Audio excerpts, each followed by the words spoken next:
तो बेटा नेक्स्ट जो है चार्ट डिस्ट्रीब्यूशन का हम क्वेश्चन नंबर 4 डिस्कस कर रहे हैं। ये जेईई एडवांस 2009 में आया हुआ है। तो देखो आपको क्वेश्चन में क्या दे रखा है कि 3 कंसेंट्रिक स्फीयर है और उनकी radius r, 2r and 3r है। तो देखो r1 equal to r, r2 equal to 2r और r3 इक्वल टू 3r दे रखा है। और वो क्वेश्चन में कह रहा है कि इनको जो चार्ज है वो q1, q2 और q3 दिया। तो इनको कितना चार्ज दे रखा है बेटा, q1, q2 और q3 चार्ज दे रखा है। अब वो क्वेश्चन में क्या कह रहा है कि अगर इनकी सरफेस चार्ज डेंसिटी सेम है, आपको क्वेश्चन में ये गिवन है कि इनकी सरफेस चार्ज डेंसिटी सेम है, तो Q1, Q2 और Q3 का रेशो क्या होगा। तो बेटा बहुत अच्छे से आपको पता है कि जब भी अपनों ने कंसेंट्रिक स्फीयर्स में चार्ज डिस्ट्रीब्यूशन के बारे में पढ़ा था तो सरफेस की बात कर रहा है, तो इसके सरफेस पे कितना चार्ज डिस्ट्रीब्यूट होगा बेटा, आपको अच्छे से पता है इसकी सरफेस पे Q1 चार्ज है, अंदर 0 होगा तो सारा का सारा बाहर आ जाएगा। एक शॉर्टकट भी डिस्कस किया था। वही अगर मैं इसकी सरफेस पे मैं बात करूं सेकंड स्फीयर पे, तो कितना चार्ज आ जाएगा, इस पे Q2 और इनर वाला ऐड कर देते हैं तो Q1 प्लस Q2। ये बेटा हम पीछे ये वाला कंसेप्ट हम रिवाइज कर चुके हैं। अब हम बाहर वाले सरफेस की बात करें तो बाहर वाली सरफेस पे Q3 ऑलरेडी है और अंदर वाला भी हम ऐड कर देते हैं, तो इस सरफेस पे जो चार्ज आ जाएगा बेटा वो Q1 plus Q2 plus Q3 हो जाएगा। और उसने दे रखा है कि इन तीनों की जो सरफेस चार्ज डेंसिटी है वो इक्वल है। तो बाई क्वेश्चन हम लिख देते हैं कि sigma 1 equal to sigma 2 equal to sigma 3। और सरफेस चार्ज डेंसिटी होती है बेटा चार्ज अपॉन एरिया। तो सिग्मा 1 इक्वल टू आ जाएगा बेटा Q1 divide by A1, sigma 2 हमें मिलेगा Q2 डिवाइड बाई A2। मतलब इसमें जो टोटल चार्ज है, इस पे टोटल चार्ज कितना है बेटा, इस पे टोटल चार्ज है Q1 प्लस Q2 इसकी जो सरफेस पे। और वही अगर हम बात करें सिग्मा 3, तो सिग्मा 3 आ जाएगा बेटा Q1 plus Q2 plus Q3 divide by A3, यानी यहाँ पे एरिया कर लेंगे, हम एरिया लिख लेंगे। अब अगर हम इसको अच्छे से लिखें तो Q1 स्फीयर है तो स्फीयर का एरिया होगा बेटा 4 पाई r स्क्वायर। इसकी रेडियस हमें कितनी दे रखी है, r ही दे रखी है, तो यहाँ हम r का स्क्वायर कर देंगे। अगर हम सेकंड स्फीयर की बात करें तो सेकंड स्फीयर का एरिया कितना लिखा जाएगा, 4 पाई r का स्क्वायर, और सेकंड की जो रेडियस है वो 2r है, तो इसको लिख दिया जाएगा 4 पाई 2r का स्क्वायर। इसी तरह से अगर थर्ड स्फीयर की बात करें तो थर्ड स्फीयर का एरिया कितना बेटा, 4 पाई, रेडियस आ जाएगी इसकी 3r का स्क्वायर। जब हम इसको सॉल्व करते हैं तो ये हमारे पास आ जाएगा बेटा Q1 divide by 4 pi r square, this one Q1 plus Q2 4 pi 2 to जा ये बनेगा 4r का square equal to Q1 plus Q2 plus Q3 4 pi 9r का स्क्वायर। तो यहां से 4 पाई r स्क्वायर सबका कैंसिल हो जाएगा, 4 पाई r स्क्वायर सबका कैंसिल हो जाएगा, तो ये अपने पास रेशो बन जाएगा Q1, तो ये रेशो बन जाएगा Q1 equal to Q1 plus Q2 divide by 4, Q1 plus Q2 plus Q3 divide by 9। अब बेटा इनको पेयर्स बना के हम सॉल्व कर लेंगे। तो सबसे पहले हम इनको कंसीडर कर लेते हैं। जैसे आप इनको कंसीडर करोगे तो ये बन जाएगा 4, इनको कंसीडर कर लो तो Q1 equal to Q1 plus Q2 divide by 4, cross multiply कर देंगे। जैसे ही क्रॉस मल्टीप्लाई करेंगे तो 4Q1 equal to Q1 plus Q2 आ जाएगा। तो यहां से जब Q2 की वैल्यू निकाली जाएगी तो Q2 हमें मिल जाएगा बेटा 3Q1। ठीक है, अब बेटा इनको इस पेयर को लेके सॉल्व कर लेते हैं। जैसे हम इस पेयर को लेके सॉल्व करेंगे तो बेटा ये बन जाएगा Q1 equal to Q1 plus Q2 plus Q3 divide by 9। तो यहां से 9Q1 equal to Q1 plus Q2 plus Q3, और यहां पे बेटा Q2 की वैल्यू पुट कर लेते हैं। तो 9Q1 इक्वल टू Q1, और अगर Q2 की वैल्यू पुट करूं तो 3Q1 प्लस का Q3 आ जाएगा। तो इसको Q3 को जब हम सॉल्व करेंगे तो Q3 हमें मिल जाएगा बेटा 5Q1। तो हमसे उसने रेशो पूछा है, तो यहाँ पे अगर रेशो की बात करें तो बेटा रेशो आ जाएगा Q1 ratio Q2 ratio Q3।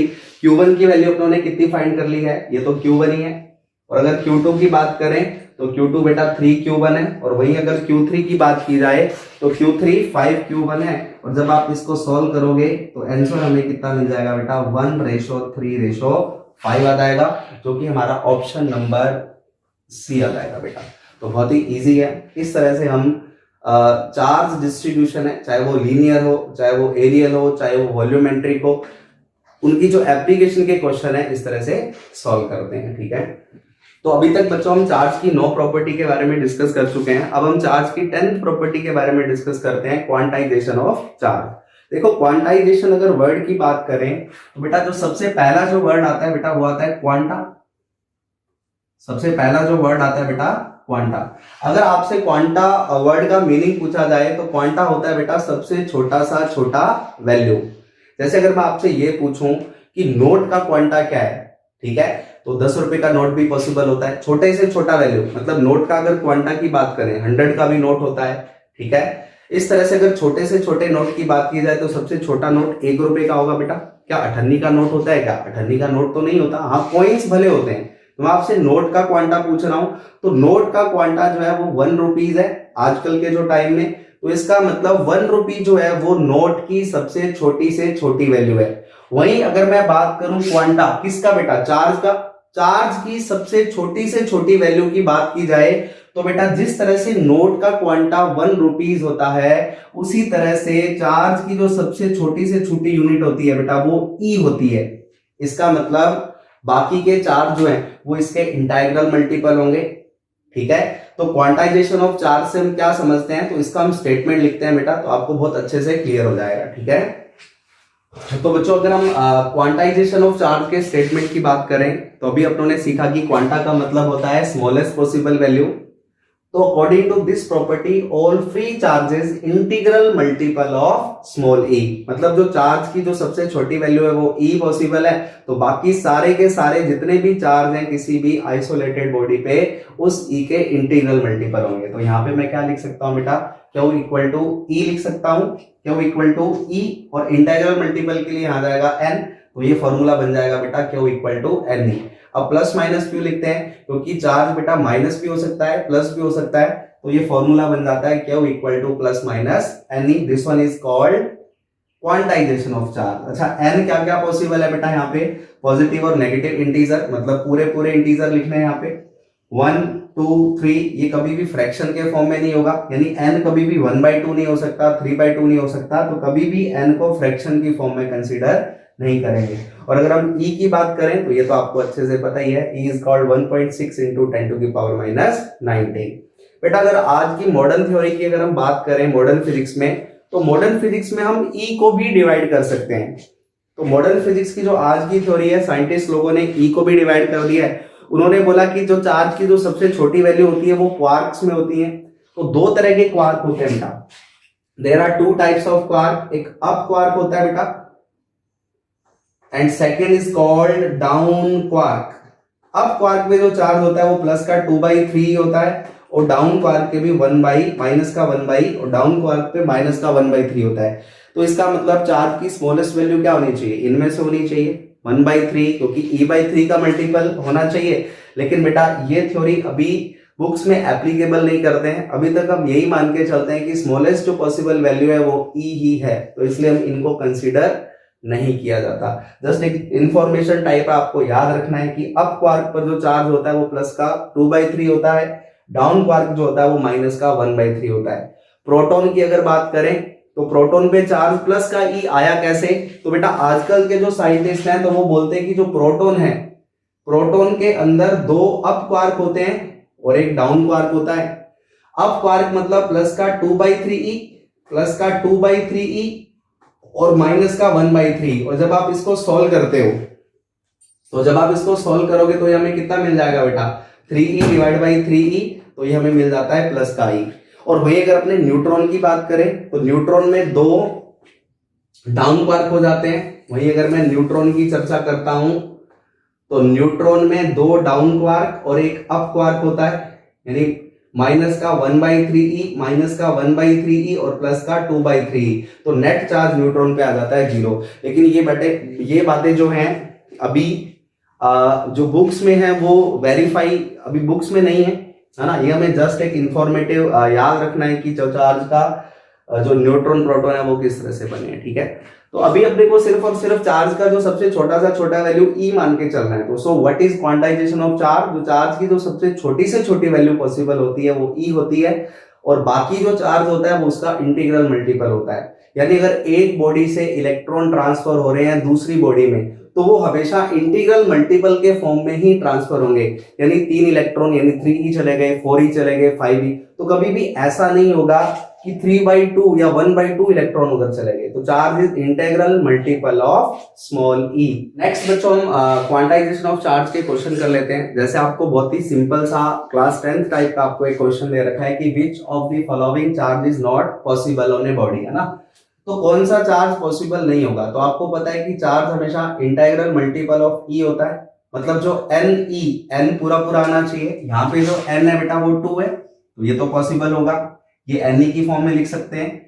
ये 3 है, ये भी पॉसिबल होगा। ये 70 डिवाइड बाई 10 लिखोगे तो बेटा ये 7 ही बन जाएगा, तो ये भी एन इंटीग्रल मल्टीपल हो जाएगा। लेकिन बच्चों ये जो जब आप इसको सॉल्व करोगे तो ये बेटा ये फ्रैक्शन की फॉर्म में आ जाएगा।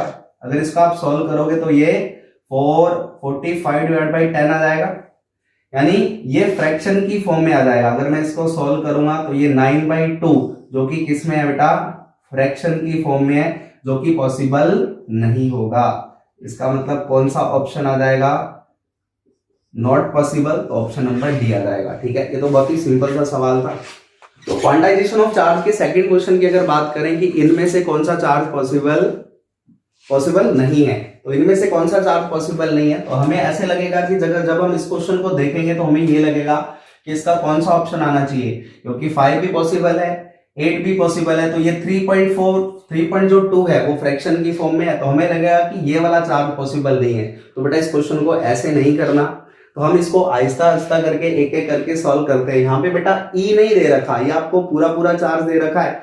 तो अगर मैं चर्चा करूं कि Q इक्वल टू एन ही होता है, तो n जो है वो इंटीग्रल मल्टीपल, मतलब पूरा मल्टीपल आना चाहिए, पॉजिटिव या नेगेटिव इंटीजर आना चाहिए। तो यहां से n इक्वल टू आ जाएगा बेटा Q बाई ई।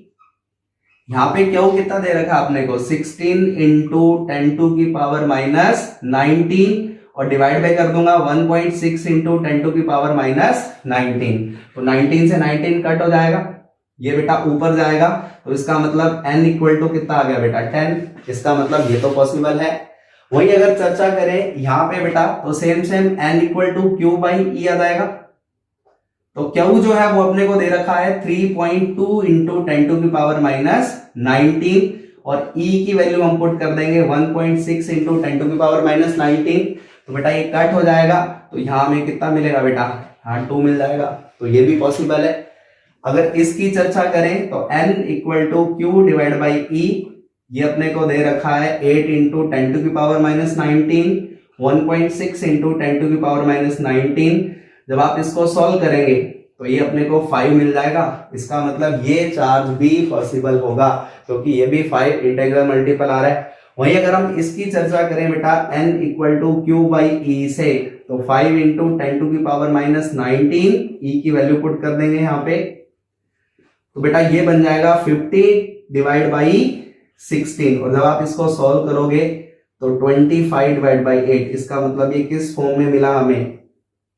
ये बेटा फ्रैक्शन की फॉर्म में मिल जाएगा, जो कि पॉसिबल नहीं है। तो यहाँ बेटा ऑप्शन बी ना होकर के कौन सा ऑप्शन चला जाएगा? ऑप्शन नंबर डी चला जाएगा। तो आपको क्वेश्चन में दे क्या रखा है बेटा, उस पे ध्यान रख करके क्वेश्चन को करना है। ठीक है, तो बच्चों क्वांटाइजेशन ऑफ चार्ज का क्वेश्चन नंबर 3 दे रखा है आपको। देखो थर्ड क्वेश्चन में वो क्या कह रहा है कि जब भी when a piece of polythene is rubbed with wool, जब भी वूल और पॉलीथीन को तुम आपस में रब करते हो, then a charge of -2 into 10⁻⁻7 is developed on polythene. तो पॉलीथीन पे कितना चार्ज आ जाता है बेटा? -2 इंटू 10⁻⁻7 कूलम आ जाता है। Then what amount of mass transfer to polythene, तो कितना मास इस पॉलीथीन को ट्रांसफर हुआ होगा, हम उसकी चर्चा करनी है। तो बेटा बहुत ही सिंपल सी बात है, जब भी तुमने वूल को पॉलीथीन से रब किया, तो बेटा जब भी रबिंग प्रोसेस होती है या फ्रिक्शन प्रोसेस होती है, तो जो बॉडी इलेक्ट्रॉन गेन करती है उस पर नेगेटिव चार्ज आ जाता है। कुछ यहां पर भी यही हुआ होगा। अगर हमने वूल को पॉलीथीन से रब किया तो इस बॉडी पे नेगेटिव चार्ज आया, इसका मतलब इसने कुछ ना कुछ इलेक्ट्रॉन यहां से गेन किए होंगे। तो बेटा अगर एक इलेक्ट्रॉन का मास 9.1 इंटू 10⁻31 है, तो n का निकालने के लिए क्या करूं? जितने भी इलेक्ट्रॉन निकलेंगे उसको 9.1 इंटू 10⁻31 से मल्टीप्लाई कर दूं तो हमारा आंसर आ जाएगा। तो हमारा जो सबसे पहला जो टारगेट रहेगा, क्या हम सबसे पहले n फाइंड कर लें, और जैसे ही n फाइंड हो जाएगा तो उसको मास ऑफ इलेक्ट्रॉन से मल्टीप्लाई कर देंगे तो हमारा टोटल ट्रांसफर मास आ जाएगा। तो सबसे पहले हम यहाँ पे क्वांटाइजेशन ऑफ चार्ज से Q इक्वल टू NE लगा देते हैं यहाँ पे। तो यहाँ से n इक्वल टू आएगा Q divide by E। Q का वैल्यू कितना दे रखा है बेटा, 2 इंटू 10⁻⁷ और E कितना होता है बेटा 1.6 इंटू 10⁻⁻19। यहाँ पे माइनस मैंने इसलिए नहीं लिखा क्योंकि बेटा ये नंबर ऑफ इलेक्ट्रॉन्स है, ठीक है। तो जैसे हम तो यहाँ से n इलेक्ट्रॉन जो थे जितने ट्रांसफर हुए वो हमें मिल गए। अब एक इलेक्ट्रॉन का मास कितना होता है बेटा, एक इलेक्ट्रॉन का मास 9.1 इंटू 10⁻⁻31 होता है। और अगर n इलेक्ट्रॉनों का मास निकालना है तो n इलेक्ट्रॉन्स का कितना आ जाएगा बेटा, क्या मैं n को me मास ऑफ इलेक्ट्रॉन से मल्टीप्लाई कर दूं तो हमारा जो आंसर आएगा माइनस का 31। इसको सॉल्व कर लेते हैं, ये ऊपर -38 बनेगा और ऊपर से ये पावर जाएगी तो ये माइनस का ऊपर 19 आने लग जाएगा बेटा, ठीक है। और जब आप इसको सॉल्व करोगे तो ये इससे कट हो जाएगा तो ये नियर अबाउट 11.3 इंटू 10⁻⁻19 kg मास आ जाएगा।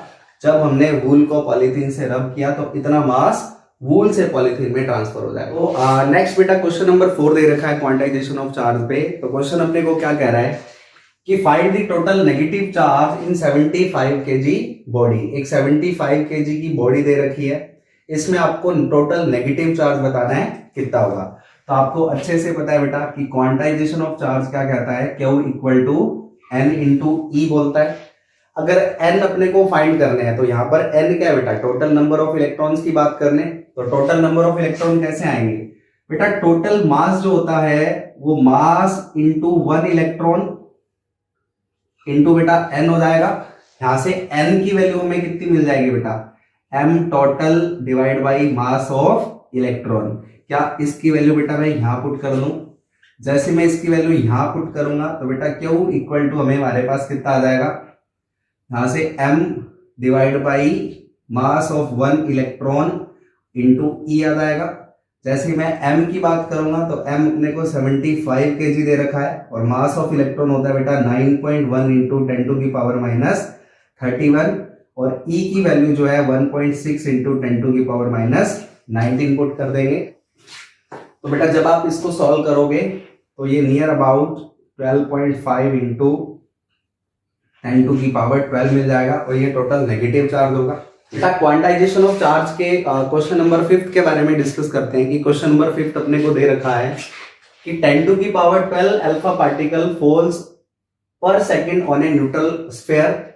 एक आपको न्यूट्रल स्फीयर दे रखा है, इस न्यूट्रल स्फीयर पर जो अल्फा पार्टिकल गिर रहे हैं बेटा वो पर सेकंड में 10⁻12 गिर रहे हैं। तो आपको अल्फा पार्टिकल का नंबर दे रखा है, एक न्यूट्रल स्फीयर के ऊपर अल्फा पार्टिकल हम फेंक रहे हैं और वो पर सेकंड कितने गिर रहे हैं बेटा 10⁻12। Calculate the time in which sphere gets charge by 2 microcoulomb. अगर मैं इस स्फीयर के ऊपर चार्ज पार्टिकल फेंकूंगा तो ये चार्ज होना शुरू हो जाएगा। अब बेटा मान लेते हैं कि इसने कितना चार्ज एक्वायर कर लिया, 2 माइक्रोकूलम चार्ज एक्वायर कर लिया, तो उसको गेन करने में इसको कितना टाइम लगा। तो बहुत ही सिंपल सा क्वेश्चन है। सबसे पहले हम बेटा ये देख लेते हैं कि 1 सेकंड में उस बॉडी पर कितना चार्ज आ रहा है। तो अगर हम charge falls on body in 1 second की बात करें तो क्वांटाइजेशन ऑफ चार्ज से Q इक्वल टू N ही हो जाएगा। यहाँ पर E जो है वो चार्ज ऑन अल्फा पार्टिकल है तो इसको 2 ही पुट कर दिया। तो यहां से 1 सेकंड में जो चार्ज फॉल हो रहा है वो फाइंड कर लिया सबसे पहले अपनों ने। अब बेटा 10⁻12 इंटू 2 इंटू 1.6 इंटू 10⁻⁻19 चार्ज अगर 1 सेकंड में को आने में 1 सेकंड लगा तो 2 माइक्रोकूलम के लिए कितना टाइम लगेगा। तो ये बेटा हो जाएगा 1 divide by 10⁻12 into 2 into 1.6 into 10⁻⁻19 और मल्टीप्लाई कर दिया जाएगा इसको 2 माइक्रोकूलम से। जब आप इसको सॉल्व करेंगे तो 6.25 सेकंड आ जाएगा। तो इस क्वेश्चन में अपनों ने क्या किया, सबसे पहले 1 सेकंड में जो चार्ज है वो फाइंड कर लिया। अगर इतना चार्ज 1 सेकंड में गिर रहा है तो 2 माइक्रोकूलाम के लिए कितना टाइम लगेगा, तो वो डिवाइड करके इनटू 2 माइक्रोकूलाम कर दिया तो अपने पास आंसर आ गया, और ये कितना मिला हमें 6.25 सेकंड। नेक्स्ट बच्चों हम चार्ज की जो 11 नंबर प्रॉपर्टी है मेथड ऑफ चार्जिंग के बारे में डिस्कस करते हैं कि किसी भी बॉडी पे जो चार्ज है वो किस तरह से एक्वायर होता है। तो ये हम पॉइंट नंबर 3 में भी डिस्कस कर चुके हैं कि जब भी हमने प्रोसेस ऑफ चार्जिंग में पढ़ा था, तो there are 3 methods of charging. At first friction, second is conduction and third is induction. Friction method भी ऑलरेडी डिस्कस, हम इसको पहले ही पॉइंट नंबर 3 में डिस्कस कर चुके हैं कि जब भी दो बॉडी को रब करते हो तो जो बॉडी इलेक्ट्रॉन डोनेट करती है उस पर पॉजिटिव चार्ज और जो बॉडी गेन करेगी उस पर नेगेटिव चार्ज आ जाता है। इसके साथ साथ मास का भी ट्रांसफर होता है, यानी जो बॉडी इलेक्ट्रॉन डोनेट करेगी तो उसका मास भी ट्रांसफर होता है दूसरी बॉडी में। तो बेटा सबसे पहले अगर हम बात करें तो वो है फ्रिक्शन, और ये मेनली किन में काम आती है, ये मेनली आती है इंसुलेटर्स में काम। बेटा जब भी इंसुलेटर्स बॉडी को चार्ज करना हो तो उनके लिए जो मेथड यूज करते हैं वो आता है फ्रिक्शन मेथड। सेकेंड नंबर आता है बेटा कंडक्शन मेथड। अगर हम कंडक्शन मेथड की बात करें तो कंडक्शन बॉडी जो है, कंडक्शन मेथड है वो मेनली यूज होता है कंडक्टर्स के लिए। लेट कर लेते हैं कि एक चार्ज बॉडी दे रखी है, चार्ज कंडक्टर दे रखा है Q, और एक अनचार्ज कंडक्टर दे रखा है और उस पे चार्ज जो है बेटा वो 0 है। जब भी कंडक्शन मेथड किया जाता है तो कंडक्शन मेथड के अंदर या तो बेटा इन दोनों को आपस में टच करवा दिया जाता है या इनको किसी भी कंडक्टिंग वायर से जोड़ दिया जाता है। तो मैं लेट कर लेता हूं कि यहां पर ये कंडक्टिंग वायर दे रखी है। तो जब भी कंडक्शन की प्रोसेस होती है, कंडक्शन की प्रोसेस में या तो दोनों स्पेयर्स को आपस में टच करवा देते हैं या इनको किसी भी कंडक्टिंग वायर से जोड़ दिया जाता है। तो अब बेटा इसमें चार्जिंग का प्रोसेस शुरू हो जाता है, और सबसे जरूरी बात, चार्जिंग का प्रोसेस तब तक होता रहता है जब तक इन दोनों स्फीयर के पोटेंशियल जो है वो सेम ना हो जाएं। अब ये पोटेंशियल क्या होता है, तो बेटा इसकी चर्चा हम चैप्टर के आगे डिस्कस करेंगे। थोड़ा सा चैप्टर आगे बढ़ेगा तो इसकी चर्चा हम आगे करेंगे, ठीक है। अभी हमें ये चर्चा सिर्फ यही करनी है कि मेथड ऑफ चार्जिंग में कंडक्शन किस तरह से काम आता है कि दोनों को टच करवाया या कंडक्टिंग वायर से जोड़ दिया तो चार्जिंग की प्रोसेस तब तक होती रहती है जब तक दोनों का पोटेंशियल सेम ना हो जाए। लेट कर लेते हैं कि ये जो स्फीयर्स हैं, स्फीयर्स आर आइडेंटिकल। लेट कर लेते हैं कि स्फीयर्स आर आइडेंटिकल। जब ये आइडेंटिकल स्फीयर होंगे इसका मतलब इसकी रेडियस भी सेम और इसकी रेडियस भी सेम। जब दोनों की रेडियस सेम ले लूंगा तो बेटा कंडक्शन में क्या फॉर्मूला लग जाएगा, ये क्यू चार्ज था, इस पे 0 चार्ज था। ये बिफोर कंडक्शन की हम चर्चा कर रहे थे, और जैसे ही आफ्टर कंडक्शन की बात करेंगे तो हर किसी पे जो चार्ज है बेटा वो Q प्लस 0 डिवाइड बाई 2, यानी Q इसके पास Q था, इसके पास 0 था, डिवाइड बाई 2 कर दिया जाएगा तो हर किसी पे के पास जो चार्ज है वो Q बाई 2 आ जाएगा। यानी चार्जिंग के बाद, कंडक्शन के बाद बॉडी पे चार्ज कितना आ गया, इसके पास भी Q बाई 2 और इसके पास भी Q बाई 2 आ गया। दूसरी सबसे बड़ी बात आपको याद रखनी है कि जब भी हम कंडक्शन की प्रोसेस करवाते हैं तो इसमें चार्ज कंजर्वेशन हमेशा फॉलो होता है। तो कंडक्शन फॉलो चार्ज कंजर्वेशन, ये हमेशा चार्ज कंजर्वेशन को फॉलो करता है। चार्ज कंजर्वेशन को फॉलो किस तरह से करेगा कि बिफोर जो चार्जिंग, पहले जो टोटल चार्ज था, आफ्टर चार्जिंग टोटल चार्ज हमेशा इक्वल आते हैं। यानी Q net before charging equal to आता है Q नेट आफ्टर चार्जिंग। अगर बिफोर चार्जिंग की बात करें तो यहां चार्ज दे रखा था Q प्लस 0, और अगर आफ्टर चार्जिंग की बात करें तो यहां चार्ज कितना आया, Q by 2 plus Q by 2। क्या दोनों का सम बेटा इक्वल है? इसका मतलब कंडक्शन की जो प्रोसेस है वो चार्ज कंजर्वेशन को फॉलो करती है, ठीक है जी। तो यहाँ पे अपना एक एग्जांपल डिस्कस कर लेते हैं कि आपको दे रखा है कि एक बॉडी पे 10 कूलम चार्ज है और सेकंड बॉडी पर -4 कूलम चार्ज है, और अगर इन दोनों को मैं कंडक्टिंग वायर से जोड़ देता हूं तो बताओ आफ्टर कंडक्शन के बाद हर किसी पे चार्ज कितना होगा। तो अपने बहुत ही सिंपल, यहाँ पे Q1, यहाँ पे लेट करा Q2, तो टोटल चार्ज किस तरह से डिस्ट्रीब्यूट होता है बेटा, इसका प्लस इसका डिवाइड बाई 2 कर देते हैं। तो 10 - 4 डिवाइड बाई 2, यहां से ये मिला 6 डिवाइड बाई 2, तो ये अपने को प्लस का 3 कूलम मिल गया। इसका मतलब इस बॉडी पे भी प्लस का 3 कूलम हो जाएगा और इस बॉडी पे भी प्लस का 3 कूलम हो जाएगा। वही अगर अपने बात करें क्या चार्ज कंजर्व रह रहा है, तो यहाँ टोटल कितना है बेटा 10 - 4 = 6 और वहां पे भी टोटल कितना आया 3 + 3 = 6। तो इसका मतलब कंडक्शन की प्रोसेस में चार्ज हमेशा कंजर्व रहता है। और ये केस हम तब कंसीडर करते हैं जब दोनों की रेडियस सेम हो, यानी बॉडी हमेशा आइडेंटिकल हो, तब Q + 0/2 मेथड यूज किया जाता है। तो बच्चों अब हम मेथड ऑफ चार्जिंग के लास्ट पॉइंट की बात करते हैं कि इसका जो थर्ड मेथड है वो होता है बेटा इंडक्शन मेथड। अब जिस तरह से फ्रिक्शन मेथड हम इंसुलेटर में यूज करते थे और बॉडीज को टच करवाते थे, कंडक्शन मेथड हम कंडक्टर्स के लिए यूज करते थे और बॉडीज को टच करवाते थे, वही बेटा इंडक्शन मेथड जो है वो कंडक्टर्स के लिए यूज किया जाता है। और सबसे बड़ी बात है इसमें ये है बेटा, इसमें बॉडी को टच हम नहीं करवाते। बेटा अगर अपने को एक कंप्लीटली नेगेटिव चार्ज बॉडी चाहिए तो इसके लिए क्या करते हैं, किसी भी न्यूट्रल बॉडी के पास पॉजिटिव चार्ज बॉडी लेके जाते हैं। देखो इसको समझते हैं। देखो यहाँ पे जैसे एग्जांपल दे रखा है कि जैसे ये न्यूट्रल बॉडी है, इस न्यूट्रल बॉडी को हमें कंप्लीटली नेगेटिवली चार्ज बनाना है, तो इसके पास मैं पॉजिटिव रोड लेके आया।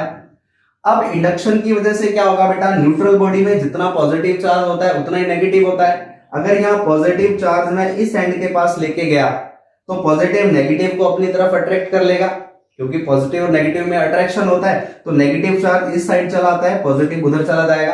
अब अपने को इसको कंप्लीटली नेगेटिव बनाना है, तो बेटा मैं इस बॉडी को अर्थ कर देता हूं। बेटा अर्थिंग एक प्रोसेस होती है जिसमें हम जितना भी एक्सेस चार्ज होता है उसको अर्थ को दे देते हैं। This one is called earthing. तो ये जो पॉजिटिव चार्ज है ये अर्थ में चला जाएगा, तो यहां सिर्फ और सिर्फ नेगेटिव चार्ज बचेगा।